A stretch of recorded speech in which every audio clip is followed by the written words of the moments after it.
Mark Zuckerberg and Jack Dorsey appeared at another virtual Senate hearing this week to answer questions about why their companies continue to interfere in our election. While Senator Josh Hawley, Ted Cruz, and even Lindsey Graham had some great questions about why the platforms continue to censor conservatives and the President of the United States, the Democrats had other concerns. You do, Mr. Dorsey, have policies against deep fakes or manipulated media, against COVID-19 misinformation, against things that violate civic integrity, but you don't have a standalone climate change misinformation policy.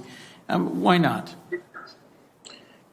Well, misleading information, as you are aware, is something that comes mostly from the liberal mainstream media. And now Senator Chris Coons from Delaware wants Twitter and Facebook to stop us from talking about the weather. And CNN continues to complain about new and independent social media platforms that are growing exponentially. I mean, we're probably going to see more apps like Parler popping up where you go and if you're a conservative, that's a popular app among conservatives and you really don't have anything challenging the view. Or on Facebook and Twitter, we're now seeing more of an effort to say, this is inaccurate or here's more information on election integrity and so forth. But you're seeing these other applications pop up. They're literally upset that Parler, which I joined over a year and a half ago, where I have 160,000 followers with great interactions, won't insert themselves into our conversations or manipulate our feeds by suppressing certain topics or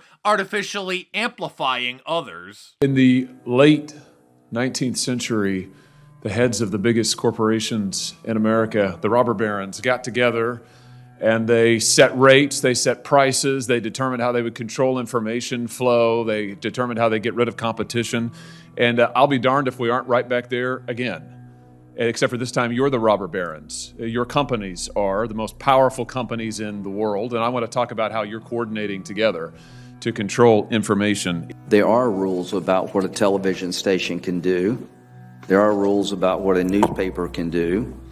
And what I want to try to find out is if you're not a newspaper at Twitter or Facebook, then why do you have editorial control over the New York Post? They decided that the New York Post articles about Hunter Biden needed to be flagged, excluded from distribution, or made hard to find. That to me seems like you're the ultimate editor. How about this quote? Quote, third-party organizations, candidates, and political activists. Voter fraud is particularly possible where, quote, third-party organizations, candidates, and political party activists are involved in, quote, handling absentee ballots. Would you flag that as potentially misleading? I don't know the specifics of how we might enforce that, but I imagine a lot of these would have a label pointing people to a bigger conversation. Well, you're right. You would label them because you've taken the political position right now that voter fraud doesn't exist. I would note both of those quotes come from the Carter-Baker Commission on Federal Election Reform. That is Democratic President Jimmy Carter and former Secretary of State James Baker. And Twitter's position is essentially voter fraud does not exist. Are you aware that just 2 weeks ago in the state of Texas, a woman was charged with 134 counts of election fraud? Are you aware of that? I'm not aware of that. If I tweeted that statement with a link to the indictment, would you put a wording on it that says, well, the Democratic Party position right now is voter fraud doesn't exist? I don't think it's useful to get into hypotheticals. Meanwhile, Senator Hirono insisted at the hearing that there is no censorship of conservatives or any liberal bias at all. Mr. Zuckerberg, for the second time in 3 weeks, you've been called before the Senate committee so my Republican colleagues can beat you up over claims that your platforms are supposedly biased against conservatives. The fact of the matter is that these allegations are completely baseless.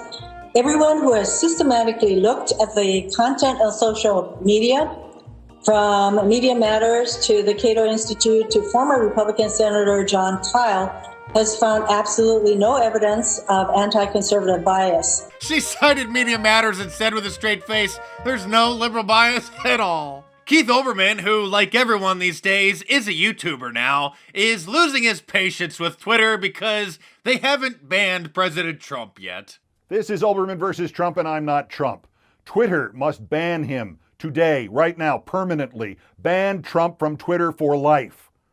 The last 3 days, people are not going to stand for having this election stolen from them. We won't let a rigged election steal our country. Trying to steal this election, we won't let them. How dare the president want a fair election and a transparent counting of the votes? Ban him!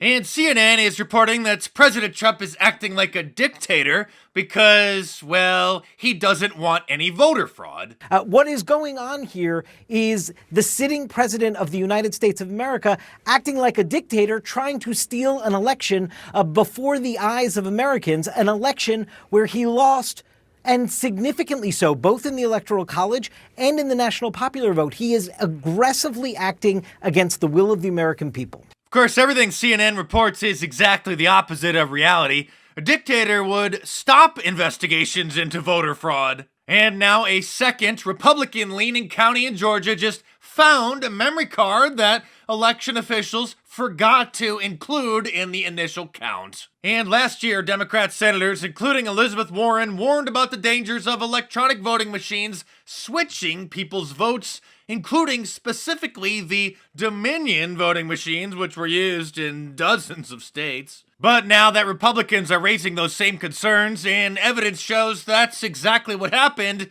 Democrats are calling it a conspiracy theory. And just a few days ago, the Canadian government tweeted out that they refused to allow the Dominion voting systems to be used in their country because they didn't trust them. And let's not forget the 2006 HBO documentary Hacking Democracy, which demonstrated just how vulnerable electronic voting machines were. A documentary which was nominated for an Emmy for Best Investigative Journalism. But now you're just a conspiracy theorist if you dare question how reliable these machines are or who was involved in creating the software. Oh, and then there was the group that was arrested in Los Angeles for allegedly submitting thousands of fraudulent voter applications using the names of homeless people. Nothing to see here, just move along, people. And speaking of moving along, time is moving along, and Thanksgiving and Black Friday are next week, and Christmas will be here soon after. So I've re-released Trump Claus, which is available in a sweatshirt, t-shirt, or a hoodie, and bound to make Christmas dinner extra special this year. And if you use the promo code FREEOVER50 at the checkout, you get free shipping on any order over $50 this weekend. So get your Christmas shopping done at markdice.com. I know someone on your list needs a Liberalism Find a Cure shirt, an I Love Global Warming shirt, or any of my awesome designs. So head on over to markdice.com or click the link in the description below, enter the promo code FREEOVER50 at the checkout, and check them out.